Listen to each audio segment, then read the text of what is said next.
بسم الله الرحمن الرحيم. ويل للمطففين الذين إذا اكتالوا على الناس يستوفون وإذا كالوهم أو وزنوهم يخسرون.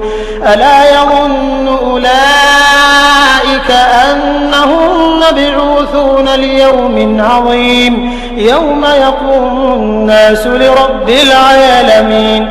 كلا إن كتاب الفجار لفي سجين وما أدراك ما سجين كتاب مرقوم.